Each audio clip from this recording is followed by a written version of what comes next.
por lo tanto es un paquete conjunto. No es que quitemos una cosa y hablemos del resto.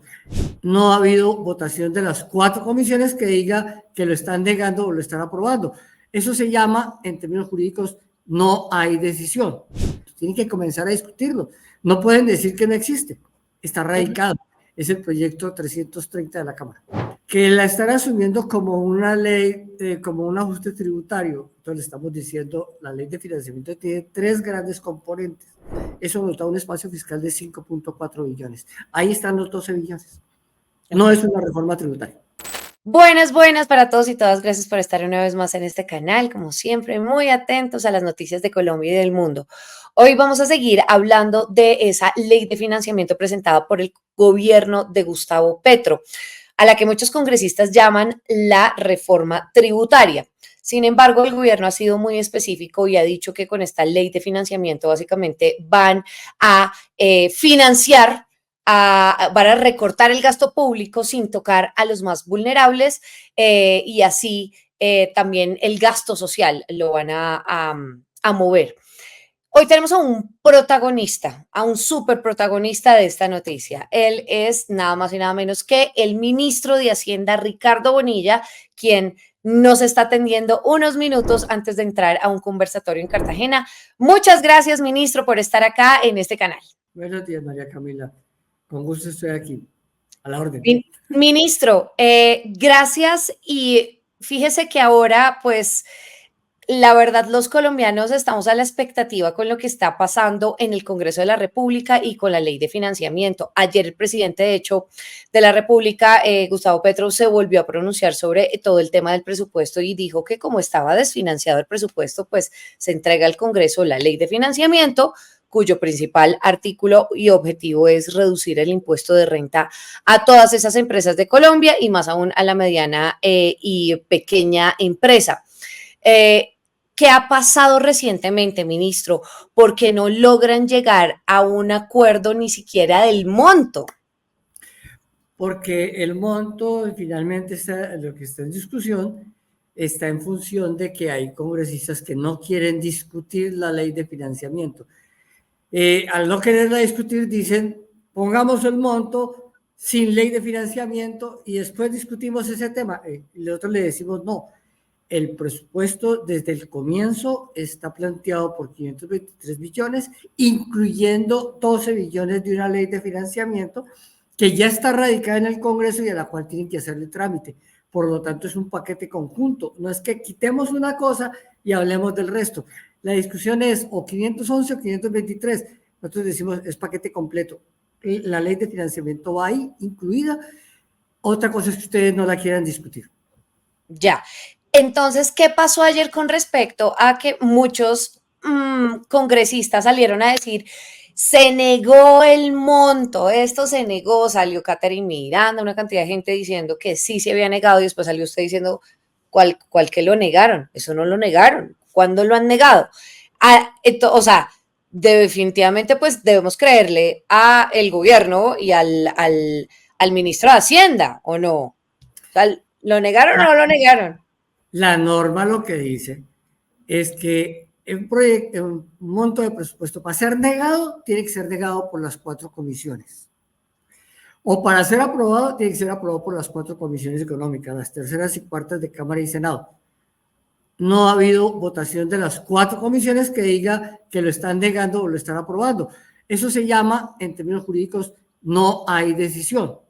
Como no hay decisión, el monto que queda vigente es el del gobierno. Ah, ok.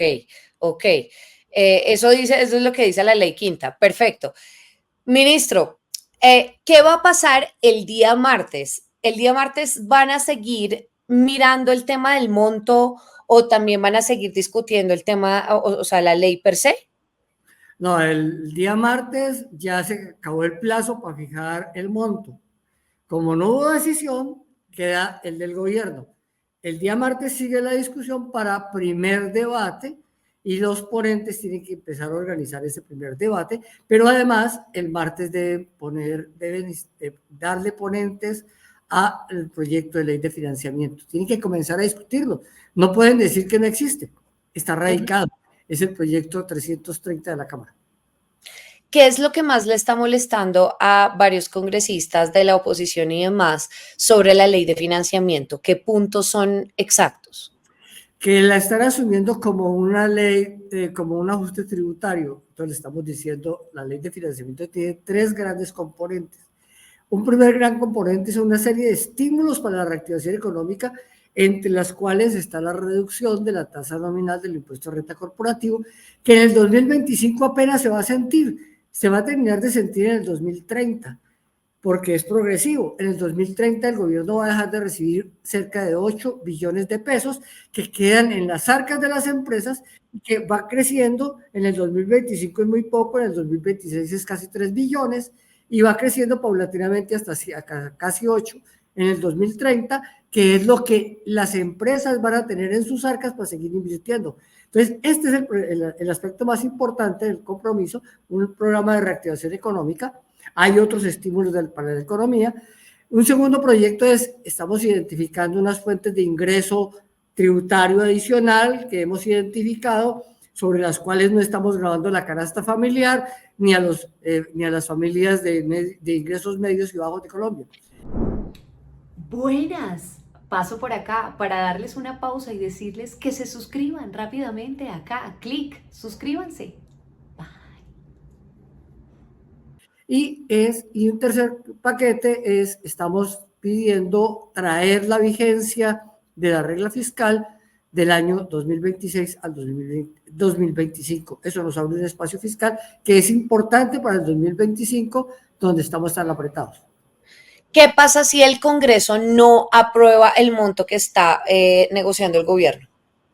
Si finalmente llegáramos al extremo de que el Congreso no apruebe un presupuesto, que va a depender finalmente si tramita o no tramita la ley de financiamiento, el proyecto saldría por decreto después del 20 de octubre. Antes del 20 de octubre yo no le puedo decir si va a salir aprobado por el Congreso o si va a ser por decreto. Después del 20 de octubre sabremos si es así.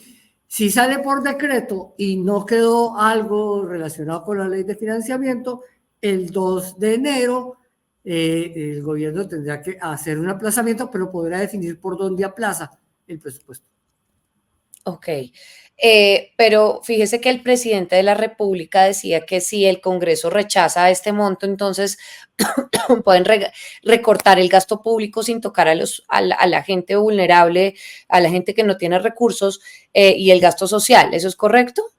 Es totalmente correcto. El 2 de enero nosotros tenemos que hacer un aplazamiento de una parte del presupuesto no financiada, pero nosotros decimos dónde aplazamos. Ok. Y ministro, última pregunta. Sobre en lo que hay que realmente recortar, echarse la mano al bolsillo y decir, hombre, acá sí toca recortar en la vida real, porque es que fíjese que hablábamos con Aida Bella, la senadora, y nos decía, no, eso es todos los años. Dicen en el Congreso que se van a recortar incluso los gastos de los congresistas, que van a recortar, bueno, en fin. Pero con respecto, por ejemplo, al tema de la fuerza pública, recortar el gasto de la fuerza pública, ella decía, no lo vamos a recortar porque necesitamos fuerza pública, necesitamos seguridad. ¿En dónde hay que echarse la mano al bolsillo? ¿En qué áreas? ¿En qué sectores? Pues mira, la pregunta clave, Camila, es esta. Nos dicen que el gobierno está gastando mucho en burocracia. Son 60 billones de pesos para el año 2025. La mitad de eso que llaman burocracia se llama fuerza pública. Fuerzas Armadas y Policía. Las cuatro fuerzas que componen Ejército, Armada, Fuerza Aérea y Policía. Eso es la mitad del presupuesto de funcionamiento en materia de personal. Es decir, a eso es lo que llaman burocracia. Y si yo lo recorto, lo primero que me están pidiendo en todas las regiones es póngame más personas aquí, necesito más soldados, necesito más policías. Entonces, es una inconsistencia total. Decirnos, hay que recortar porque hay mucha burocracia, pero la mitad es seguridad. Y la otra mitad, María Camila, resulta que 18 billones de pesos del presupuesto de personal es el sector justicia, que implica cortes, fiscalía, cárceles, etcétera, etcétera. Y también me dicen, hay que combatir la impunidad, y para combatir la impunidad también me dicen, hay que poner gente. Entonces, ¿dónde? Dígame, ¿dónde recorto? ¿Cuál es realmente? Porque si lo que me están diciendo es que hay unas 500 o 1000 personas más que entraron por concurso y salieron de contratos de prestación de servicios, yo lo único que estoy es sustituyendo la modalidad del contrato. Solo que ahora entran a nómina porque pasaron un concurso. Y lo ideal es que las personas que trabajen con el Estado hayan entrado por concurso y no que fueran seleccionadas a dedo y con algún tipo de influencia. Y en consulados, embajadas, todo eso, lo de siempre, lo de todos los años. La misma discusión. Entonces, la discusión es, los gobiernos ponen los embajadores, ponen los cónsules, ¿de dónde salen? Porque unos son de carrera y otros son, obviamente, delegados de los gobiernos. Entonces, lo que les molesta a todo el mundo son los delegados de los gobiernos, porque quisieran es que no hubiéramos modificado los delegados de los gobiernos, que eran de los gobiernos anteriores. Ya, ya. Pues, ministro, mire, lo clave de esta reforma en un minuto, porque ya nos queda un minuto, ¿qué es lo clave de esta ley de financiamiento para que la gente lo entienda? Lo clave de esta es, hay un paquete de medidas de reactivación económica, entre las cuales está la reducción del impuesto de renta corporativo, que va progresivo de aquí al 2030. Lo segundo, que hemos identificado unas fuentes de recursos que hoy no tienen ningún sentido que se diga que el país no tiene por qué gravarlos. ¿Cuál es la fuente más importante que hemos identificado? Que en Colombia existe un impuesto de juegos de suerte y azar, que todos lo pagan, todos lo pagamos y yo no juego suerte y azar, no compro lotería ni nada de estas cosas. Y si lo comprara, pagaría el IVA del 19%. Resulta que las plataformas de juegos de suerte y azar no están pagando. Lo que estamos diciendo es, nivelemos todo lo que hay de juegos de suerte y azar al 19%. Eso solo nos da 2 billones de pesos. Hay otras cosas menores para completar recursos. Y la tercera es traer la vigencia de la regla fiscal del año 26 al 25, eso nos da un espacio fiscal de 5.4 billones. Ahí están los 12 billones. No es una reforma tributaria. Pues, ministro, muchas gracias por haber estado con nosotros en este espacio. Gracias también a toda la gente que se conectó hasta el final de esta entrevista. Háganos saber acá sus comentarios abajo. No se les olvide dar también clic a la campanita que les indica y que les avisa cuando hay un nuevo video y una nueva entrevista. Por favor, sigan recomendando este canal si ustedes creen que esto es relevante para nuestro país, para el mundo también. Háganlo y suscríbanse, por favor. Nos vemos más adelante. Chao, chao.